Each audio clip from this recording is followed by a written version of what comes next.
आजकल हम पेपरों में या न्यूज़ में एक बीमारी के बारे में बहुत सुन रहे हैं जिसका नाम है जीबीएस गुइलेन बार सिंड्रोम। ये एक ऐसी बीमारी है जो वायरल इन्फेक्शन है जो हमारी ही इम्यून सिस्टम पे अटैक करती है, इसे ऑटोइम्यून कह सकते हैं।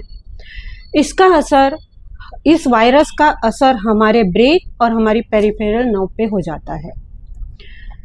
कई बार कुछ छोटी मोटी चीज़ें, सर्दी जुकाम खांसी, ऐसे इन्फेक्शन या बैक्टीरियल इन्फेक्शन होते हैं या वायरल होते हैं जिनके कारण कुछ दिनों बाद, ये सब होने के कुछ दिनों बाद हमें अजीब से सिम्टम दिखते हैं। जैसे हमारे हाथों पैरों में झुंझुनी हो रही है, वीकनेस आ रही है और इनबैलेंस होने लगता है, शरीर चलने में तकलीफ होने लगती है। और उसके साथ साथ उसी थोड़े टाइम के बाद ऐसा लगता है पूरी बॉडी पैरालाइज हो गई और पैरालाइज हो जाती है। तो ये जीबीएस के सिम्टम हैं।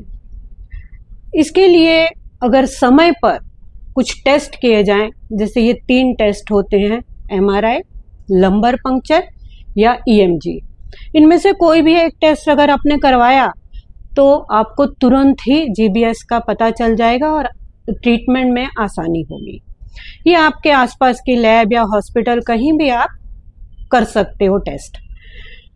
इसके साथ साथ अगर हम न्यूरोथेरेपी की बात करें तो न्यूरोथेरेपी में हम बिना दवाई, बिना किसी मशीन के ये पेशेंट को ट्रीट करते हैं, जिसमें हम उनके इम्यून सिस्टम को बैलेंस करते हैं, इन्फ्लेमेशन को कम करते हैं, उसके साथ साथ ब्लड के सर्कुलेशन को बढ़ाते हैं, एसिड अल्कली बैलेंस होती है, तो उसके सिम्टम ठीक होने शुरू होते हैं, इंटरनल ऑर्गन ठीक होते हैं और पेशेंट में चेंजेस आने शुरू हो जाते हैं।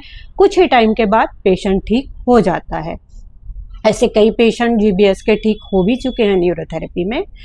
और इसके लिए आपको जीबीएस से बचने के लिए कुछ सावधानियां रखनी होंगी, जैसे ठंडा पानी है या ठंडी जगह पर जाना है, क्लाइमेट चेंज होता है तो तकलीफ हो सकती है, और उसके साथ साथ दूषित भोजन, दूषित पानी, इन सब का बहुत आपको ध्यान रखना है। आप हेल्दी रहें, सुरक्षित रहें।